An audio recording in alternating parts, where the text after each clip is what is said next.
This is a gun that's a little bit on the rare side. This is a Benelli B-80. Mostly Benelli is known for their shotguns, but they did make some pistols. And it really is a pretty good little design outside of the fact that disassembling it is kind of a pain. But it is an interesting gun, and it is very nice looking. These were imported back in the late 70s and early 80s, I believe. And the vast majority of them were a model called the B-76, which is identical except for the caliber. The B-76 was a 9mm parabellum, or 9mm Luger. And the B-80 is just like it, except that it's in .30 Luger, which is something you don't see very often. And very nicely finished gun. You don't see them very often. Double action, single action, and it has been checked for ammo before, it is clear, before I ever started recording. This here is a manual safety, the slide release, and this is the magazine release here. Holds an 8-round magazine, single stack.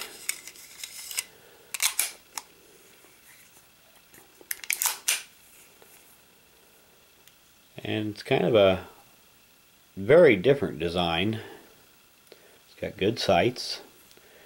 It's not a bad shooter.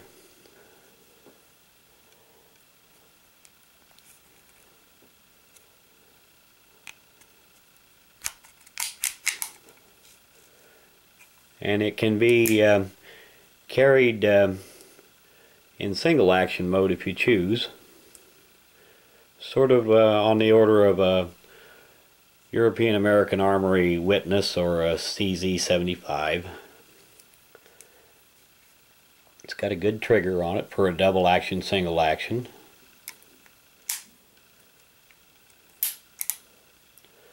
And the double action pull is a little on the heavy side, but it is reasonably smooth.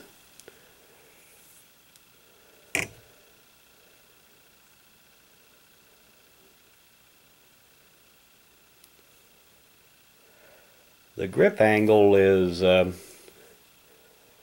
sort of halfway between a 1911 and a Luger.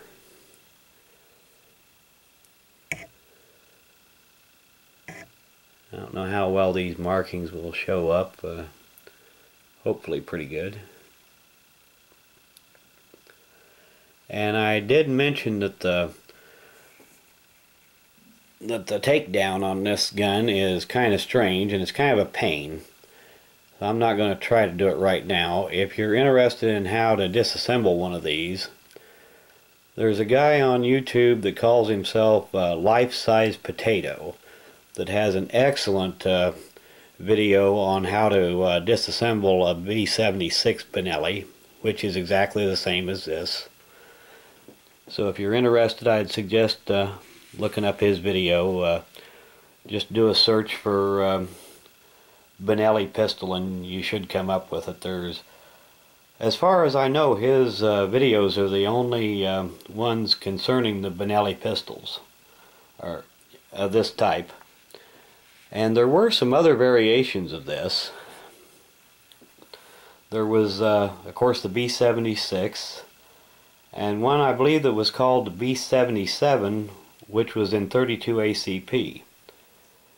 And there's also a target version of both the B-76 and the B-80, which essentially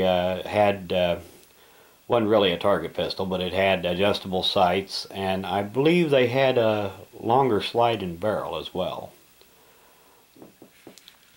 Now this one has a 4.5-inch barrel. The barrel itself is made something like what a modern Glock is. They've got it squared off, The gun works flawlessly, but with the bottleneck cartridge, you know, the 30 Luger, that would kind of lend itself to it. And I have heard that the B-76s that were in 9mm worked well with ball ammo, but some of them didn't like hollow points very much. Now, I don't know if that's, you know, you hear lots of rumors, but you never know if they're true unless you know somebody personally that's, you know, used one. And these guns are fairly rare. You see the B-76s every once in a while, but this is the only B-80 in 30 Luger that I've ever run across. I'm sure there are more, but than just this one, but in the country. But I have no idea how many. I don't think there were a whole lot of any of these that were imported into the United States.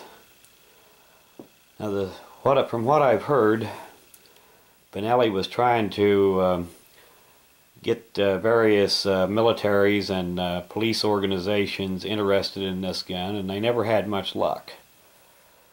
This came out just about the time that the double stack Wonder 9 started showing up, and despite the fact that this is a very nice designed gun, it's all steel, it seems to be an excellent shooter, you know, for a double action, single action service pistol. Nobody seemed to get too interested in it. And from what I've heard, the reason for having some of these chambered in 30 Luger instead of 9mm was that there are countries around the world where private citizens are not allowed to own guns that are chambered in military cartridges. So they would try to market one in 30 Luger in places like that. I don't know how much luck they had. Apparently not a whole lot, or else they wouldn't have stopped making them so soon. But I thought that it was worth a look. It is a very appealing looking gun, and it is a good shooter for a service gun.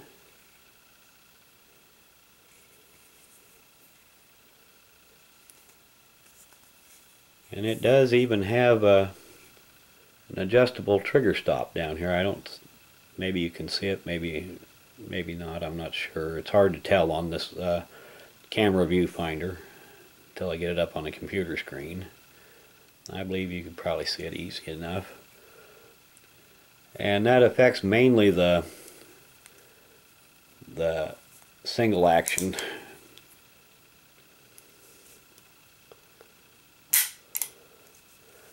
And how much good that actually is debatable, but you know, on a gun with a service style trigger, but still it shows that they were thinking about various things.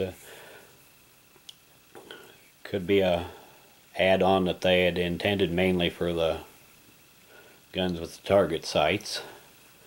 The ones with the target sights may have had better trigger pull too. I have never actually run across one of them. I've run across very few of these guns, you know, all together. You know, even the B-76s and 9mm were the most common, I'm sure, but over the years I don't think I've ever run across more than just a handful of those. And I guess that'll about do it for now. I just wanted to give you a quick look at it. Tell a little bit about what little history I do know of it. I'm sure there's some people out there that's got more information. If you do, I'd be curious to hear it. Thanks for watching.